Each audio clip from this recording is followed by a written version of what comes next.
Dulu boneka itu terlihat biasa saja. Tapi suatu malam, wajah cantiknya berubah jadi berbeda.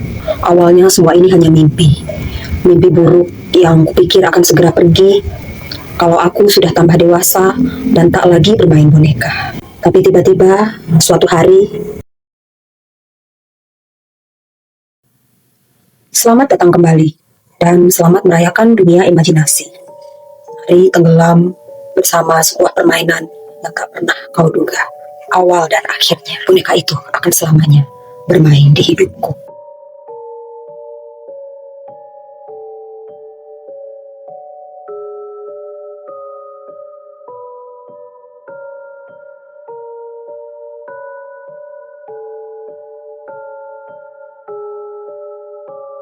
Aku pecinta boneka, bukan hanya karena mereka lucu dan cantik, tapi karena waktu kecil boneka-boneka sering menjadi temanku bermain.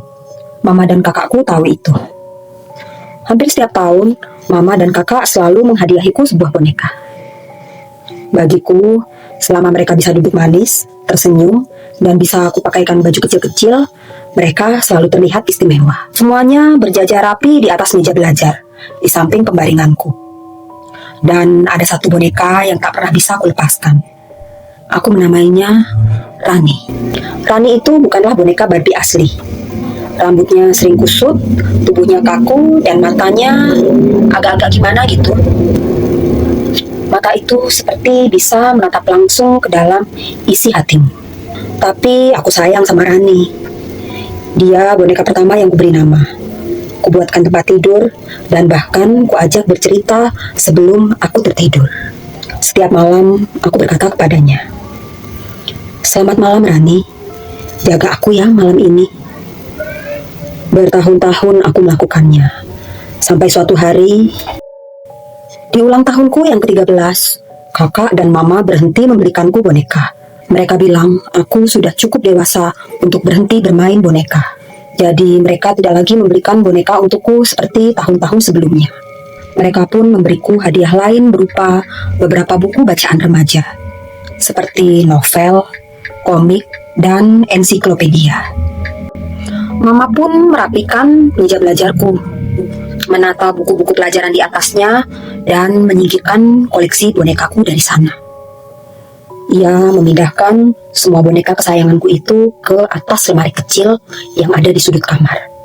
Semuanya, termasuk Rani. Dan rupanya hal itu membuat duniaku menjadi berubah selamanya.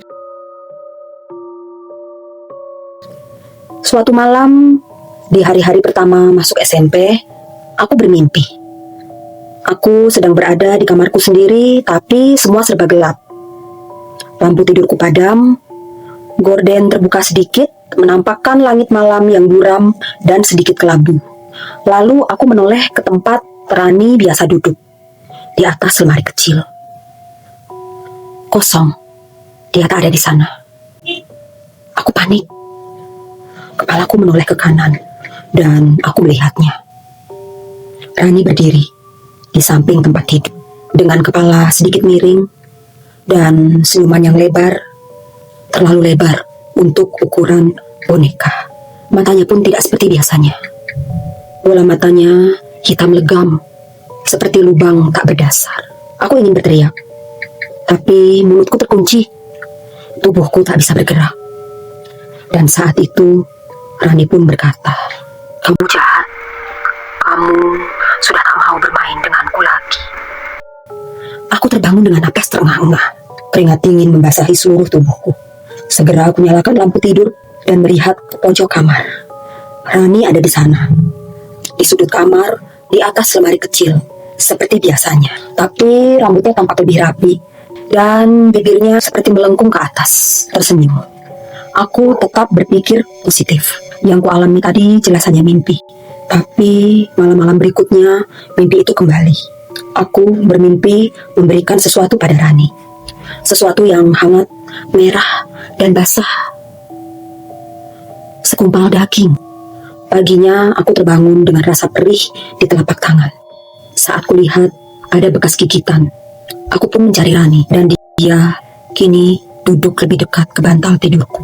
Siapa yang memindahkannya kemari?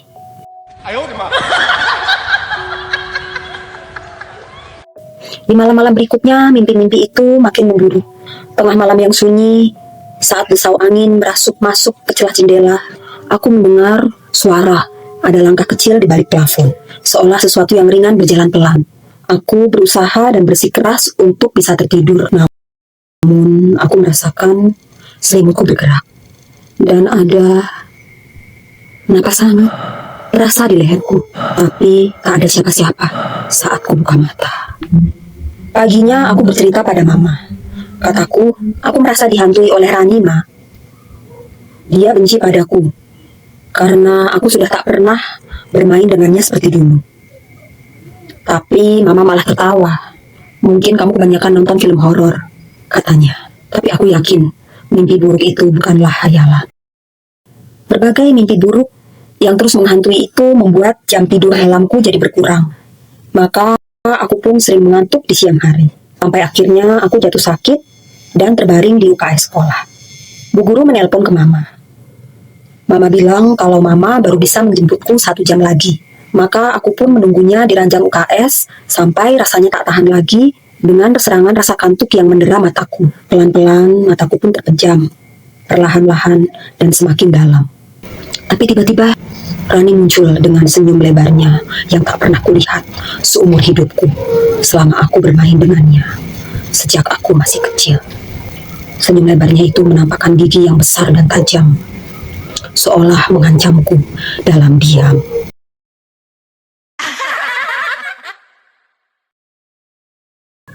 Aku mulai sadar, Rani mengancamku di mana saja, tak hanya di seputar kamar. Aku pun memutuskan untuk menyimpan Rani di lemari yang ada di gudang. Kukunci rapat-rapat lemari itu, tak pernah kubuka lagi. Seminggu pertama semuanya baik-baik saja. Aku bisa tertidur nyenyak tanpa pernah bermimpi buruk lagi. Tapi suatu malam, aku terbangun. Ku tengok ke kanan. Rani duduk di atas meja belajarku, menghadap padaku dan tersenyum. Tanganku gemetar, dan aku makin sadar. Rani tidak lagi menungguku untuk bermain. Dia ingin aku menjadi bagian dari permainannya selamanya.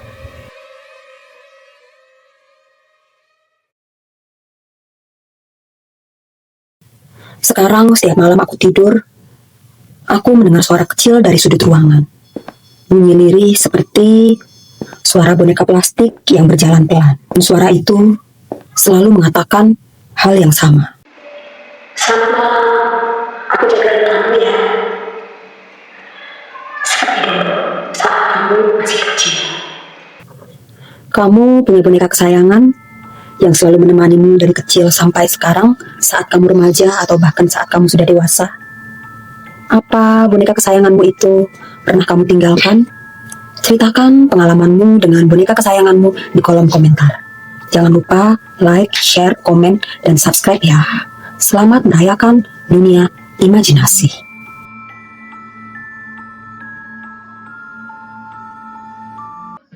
Pap para para pap du du du du